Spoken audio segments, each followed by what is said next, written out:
Hey friends, it's Celine and welcome back to my channel. This is of course my monthly reading media log as well as my haul.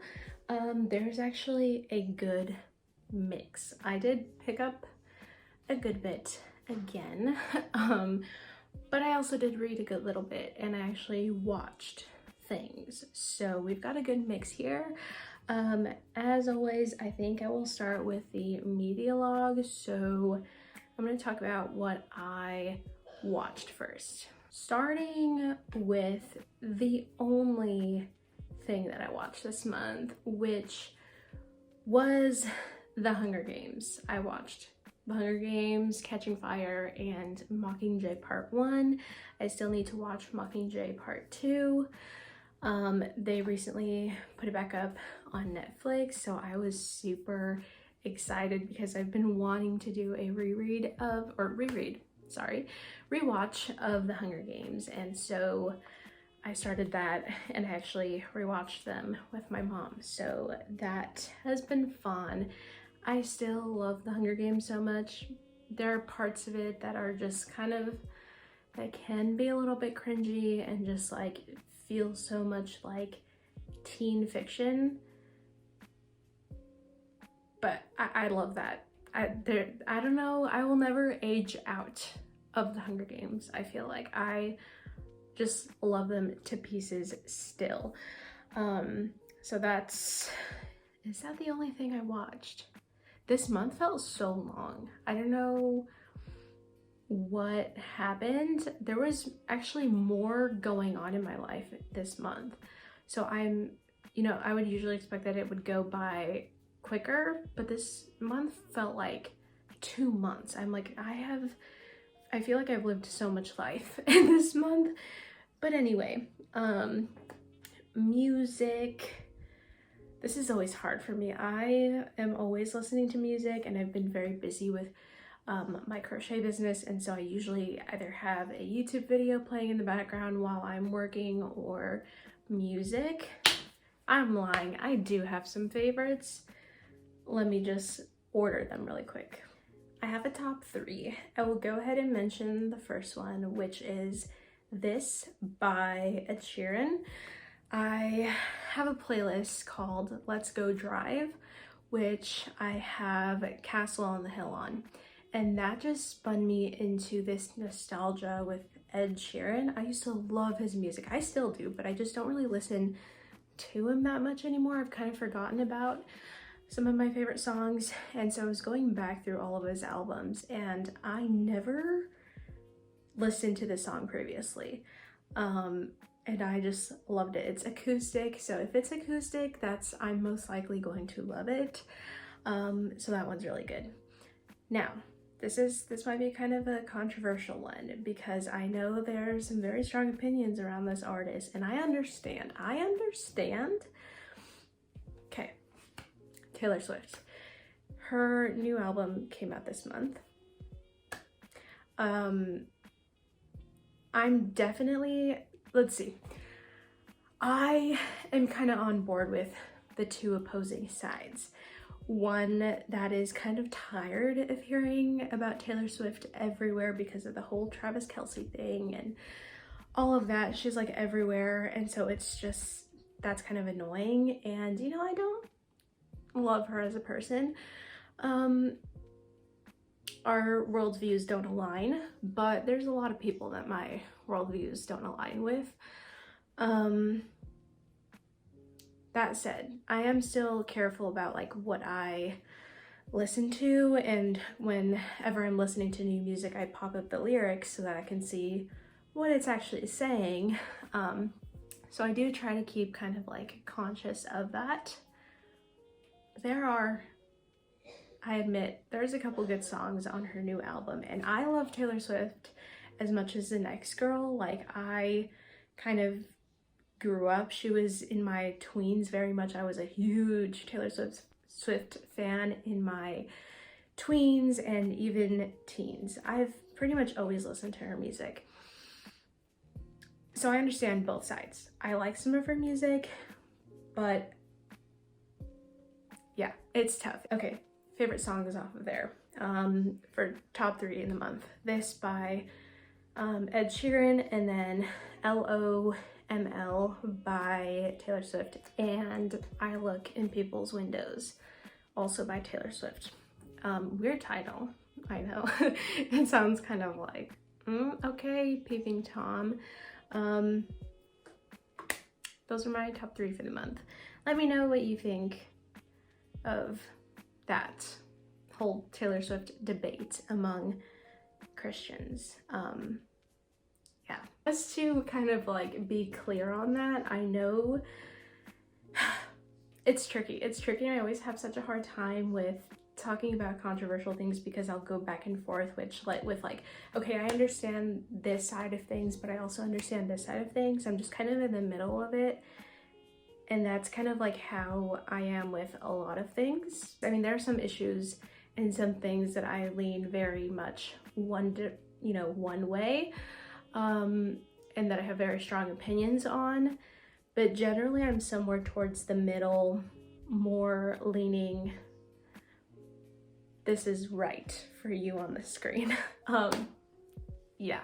So, okay, with Taylor Swift, I understand why there's some like Christians saying you should not listen to her and her music's bad.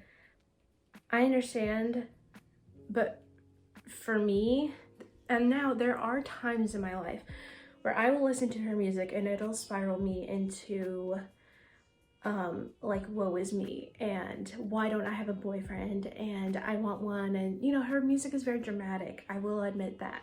There's a lot of emotion and heartbreak in it.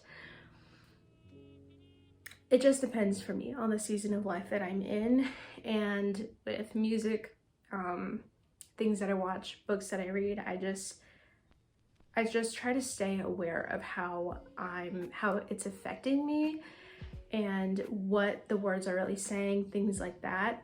And if it doesn't bring up a sort of red flag in my mind, or if I don't see any sort of like news or anything that is kind of bad around it, then I will listen to the song, you know?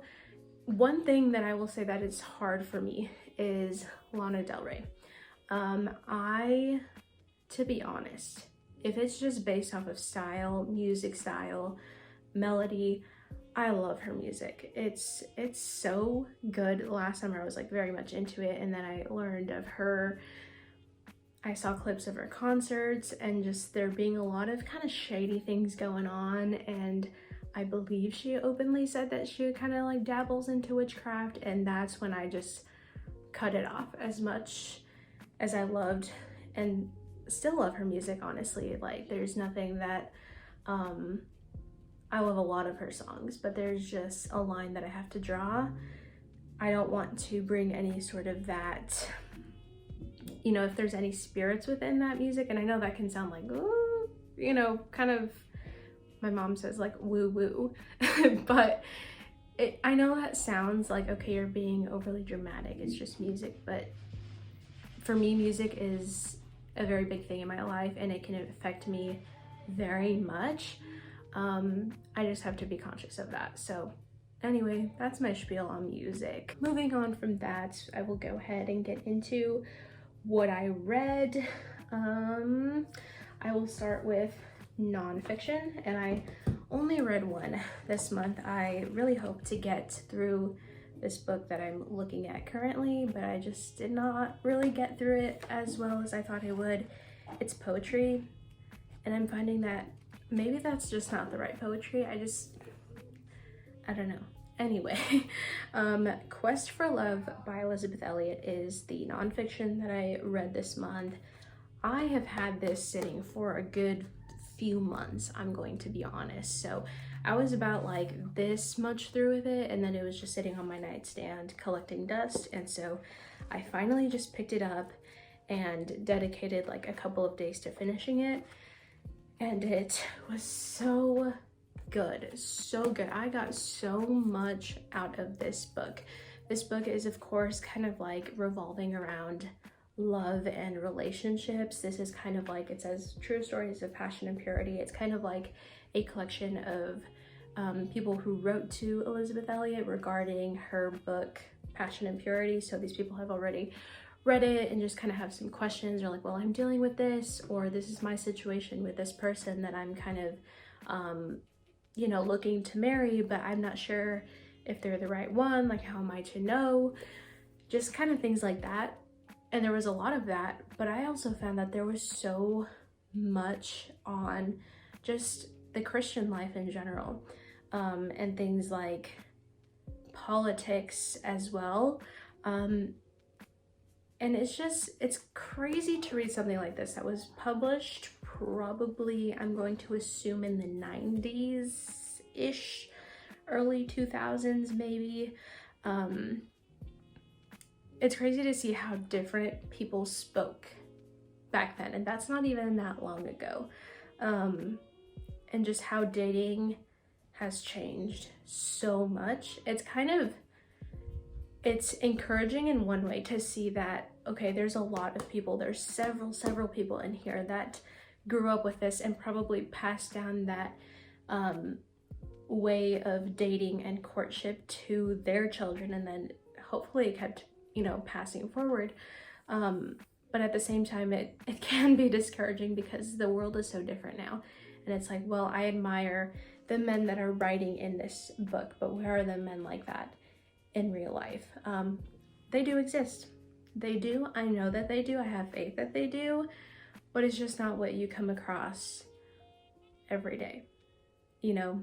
So anyhow, yeah, Quest for Love, of course, as always with Elizabeth Elliot, she's just absolutely amazing. I love her writing. She just always provokes a lot of thought within me, and so I have probably that journal over there is probably just completely all filled with like prompts and thoughts that I've had after listening to her podcast or reading her books. So highly recommend Elizabeth Elliot if you have not read any of her books at all, or if you've never listened to her podcast, just give her a try. She is absolutely amazing. Moving on to the fiction, I only have one volume of manga here. It's technically an omnibus though, so this is probably like, I think this was 3 volumes in one, 3 or 4. I finally read my volume 1 of Orange, and I went to the store last weekend and I was trying to pick up volume 2 and they didn't have it. I was so upset.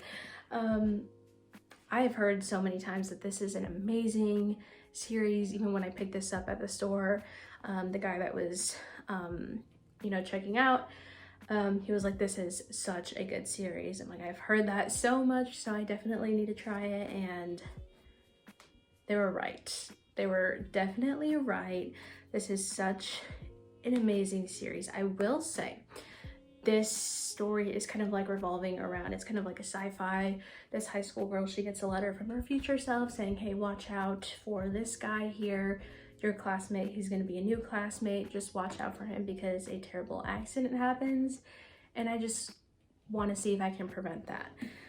What I did not expect, and I never really heard anybody talking about it, was the subject matter, the accident that happened.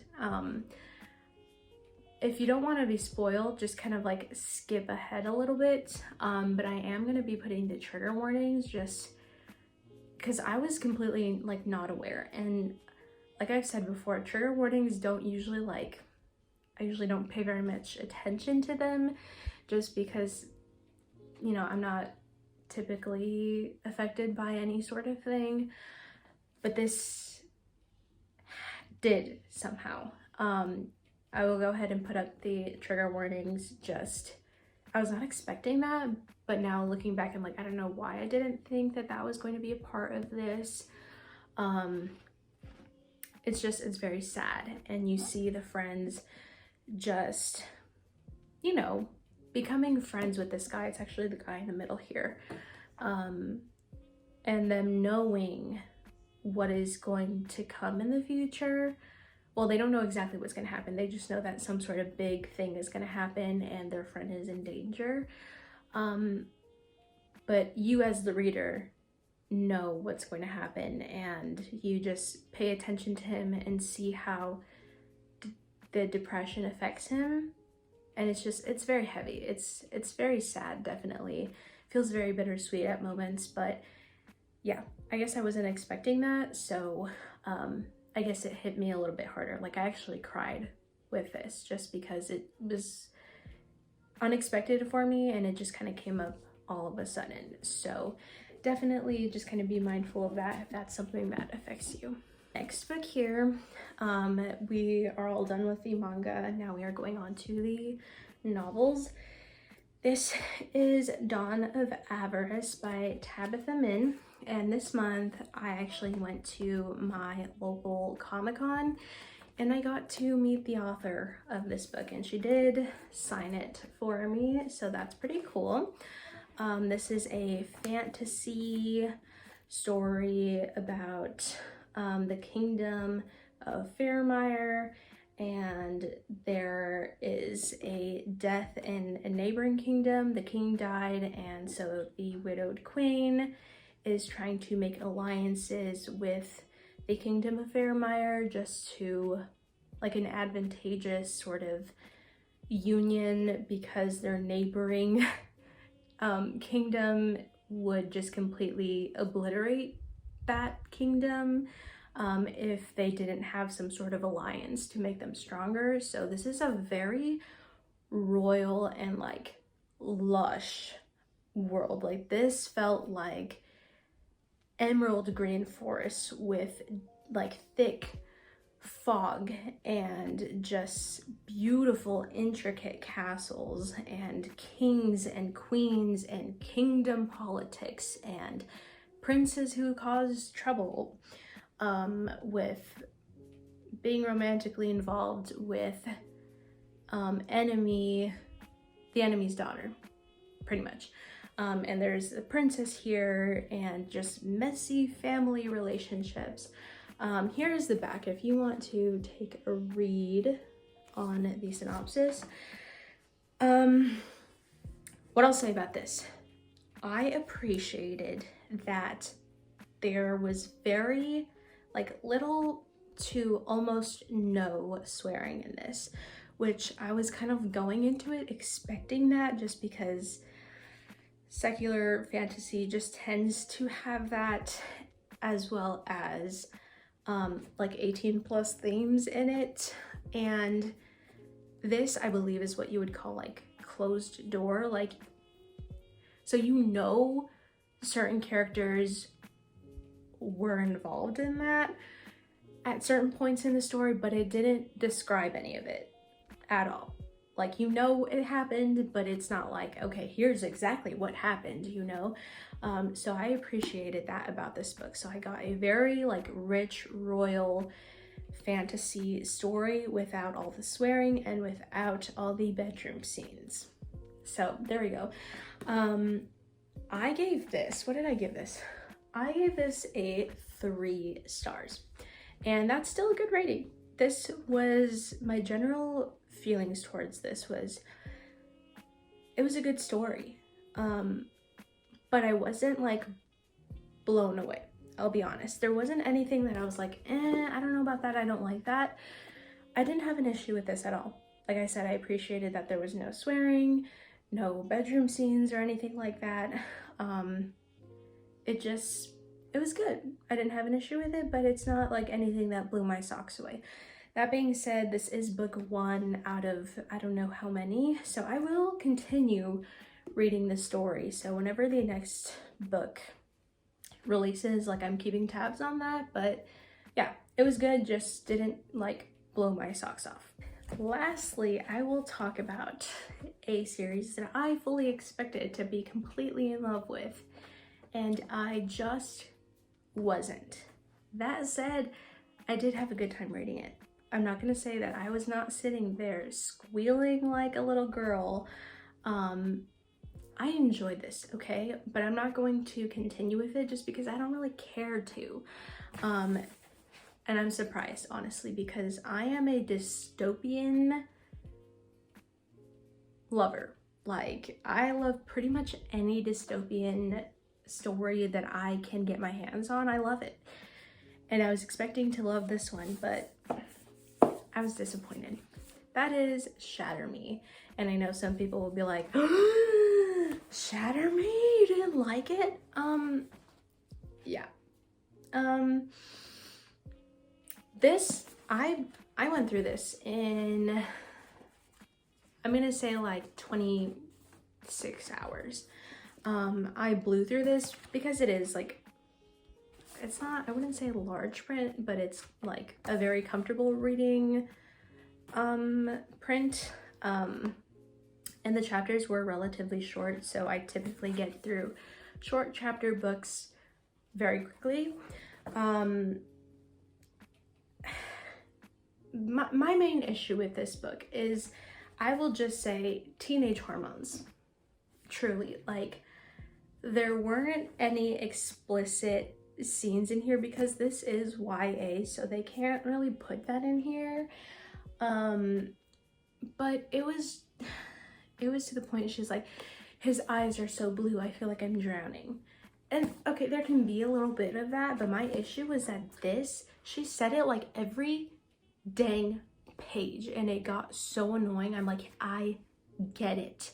He has blue eyes that are just absolutely stunning. You've never seen anyone like him in the world. We get it. Move on. Move on. We get that he's a gorgeous man, all right? Like, you don't need to mention that every like 3 sentences. And I don't know. Some parts in this book were just like, it felt like close to where if you just turn the dial just a little bit more, it would have turned to spice. But she just kept it to like the PG-13.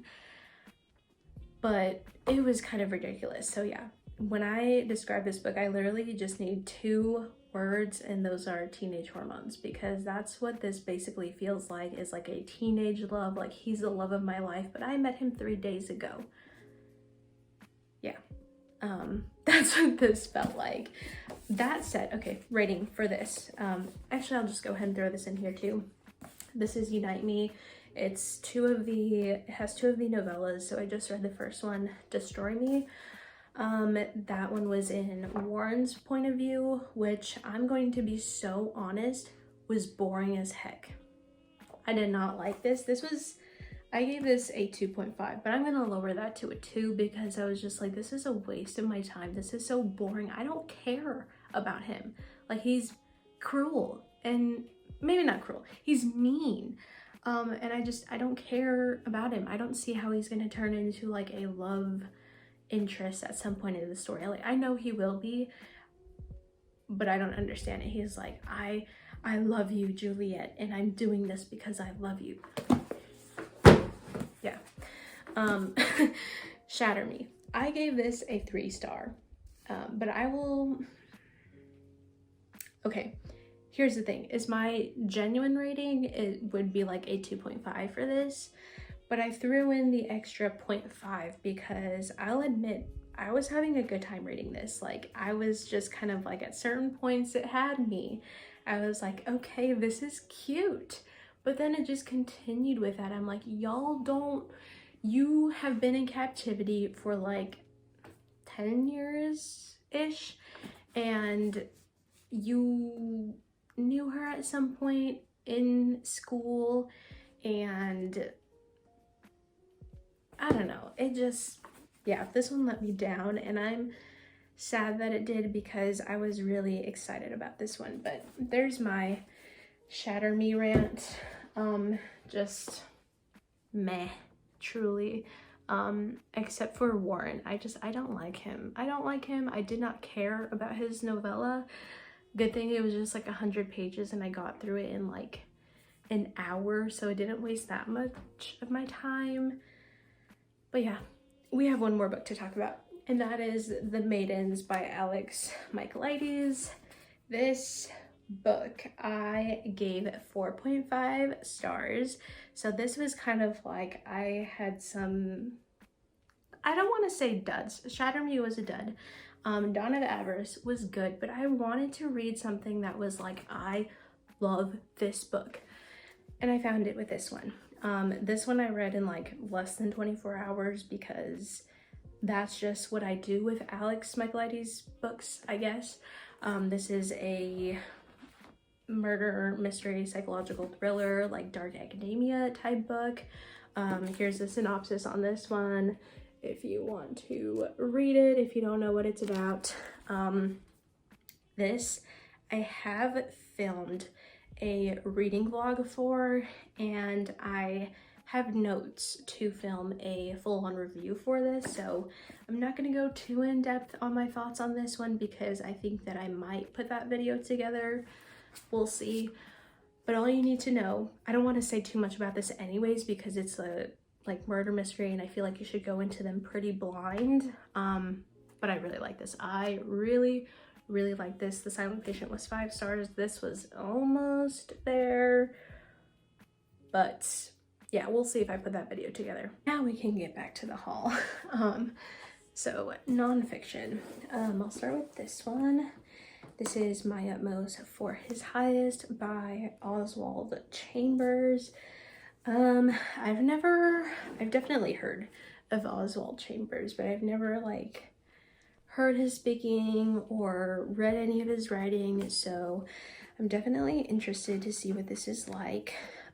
This is a daily devotional. I haven't started on it yet, but it is dated, so I think I might start from the date that it is currently, which it's actually the last day of April today, so maybe I'll start fresh in May. So that's this one. I thought that it stood out to me by the spine on the shelf in the store, so, and I think I got this for like $4, I want to say, so it's a really nice hardcover book and it's in like really good condition, so I was excited to find this one. These next two are adding to my Elizabeth Elliot collection, which I am so excited for. I'm trying to collect all of her books. I currently have, let's see, 1, 2, 3, and 4. So first one here, this is Through the Gates of Splendor, of course, by Elizabeth Elliot, and I guess this tells the story of Jim Elliot, and just kind of, it is 1956. The world is shocked by the massacre of 5 young missionaries by the Auca Indians.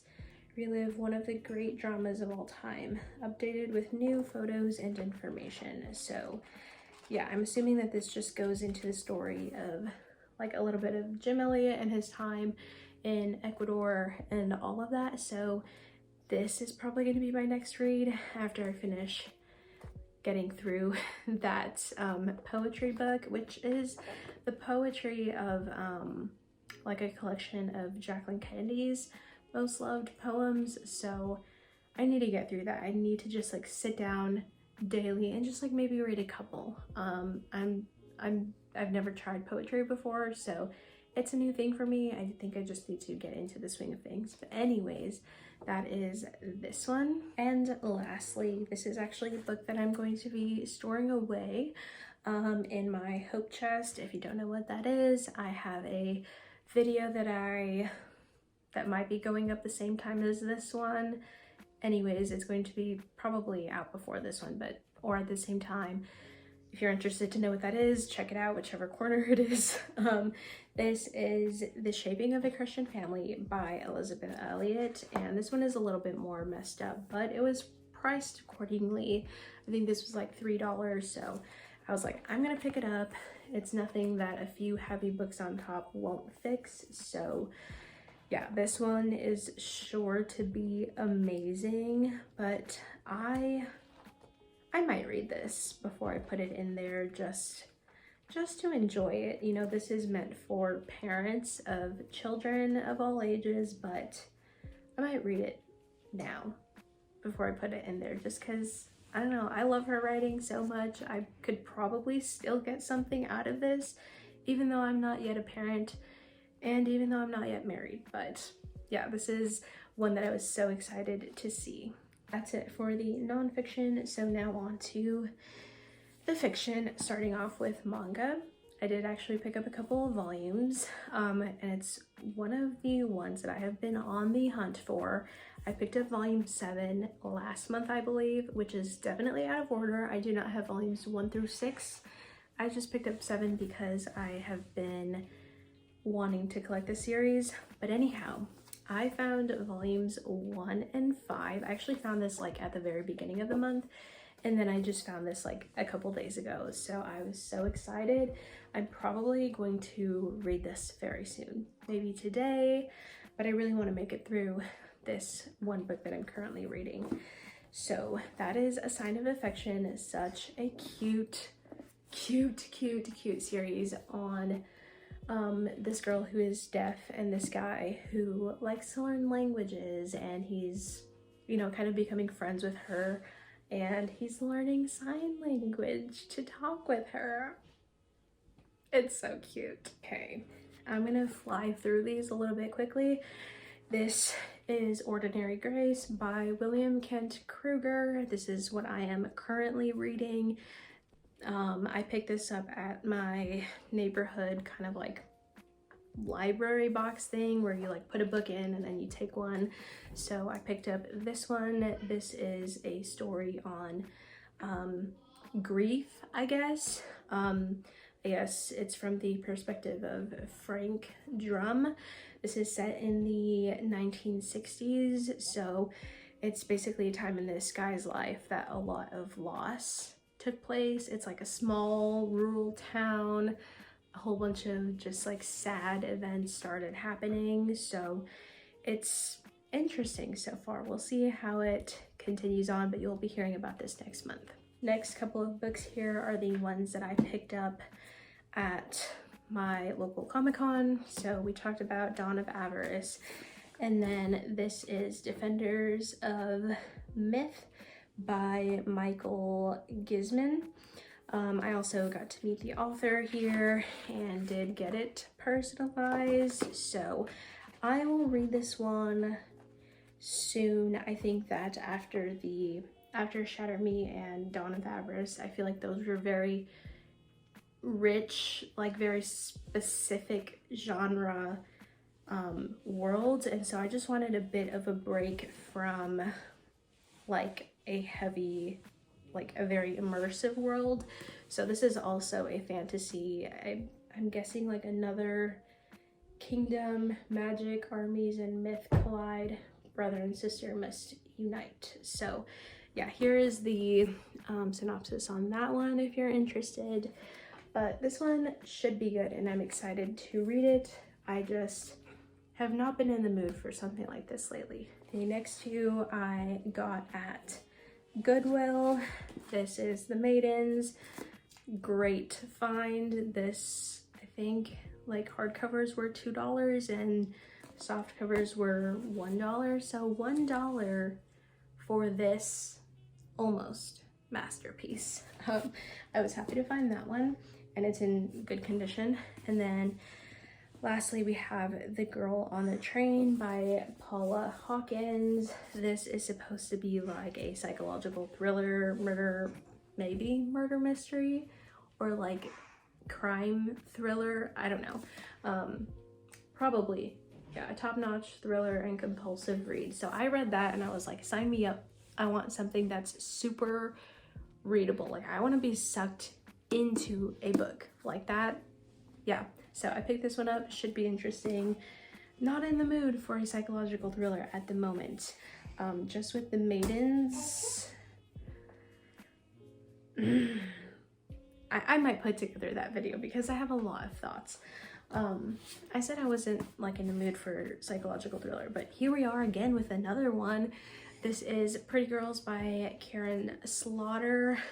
This is one that I have heard about through Lexi Bookworm. Is that her channel name? I'm not sure, but she did like a thriller readathon, and this was one of them, and just how she spoke about this, I wanted to give it a try, but we'll see if I end up regretting that. We'll see if I even get through this, because this is like adult fiction, so I wonder if there might be any sort of things that might be red flags. I mean, this book in general might be red flag because it's a murder mystery, and I hear that it's just kind of very heavy.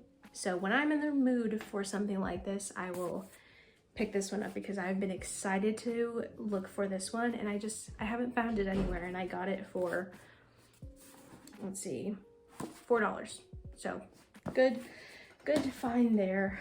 And then I did finally get the first Hunger Games book. I do have Catching Fire and Mockingjay there. And this does not have like the dust jacket, and you might be like, why would you get that? This was $5. It does have like some sun damage there, which I didn't notice in the store. But my plan is honestly to get alternate covers for this trilogy anyways, so it doesn't really bother me that much. Last one here is The Last Train to London by Meg Waite Clayton. I've never really heard of this book, but it sounded really interesting, and it's got serrated edges, which I love when books have that. This is a historical fiction, if you couldn't tell, and it is a World War II kind of story. So those are some of my favorites. Absolute favorite genre, historical fiction, but specifically World War II. That is it for everything that I read, watched, listened to, and picked up this month. I feel like this might be a long one, so if you're still here, thank you for watching. I hope you enjoyed this one, and I will see you next time. We'll see if I put that Maiden's reading vlog up, but if not, it will be the next reading vlog and haul. But anyhow, again, I hope you enjoyed, and I hope you're having a great day. Bye for now.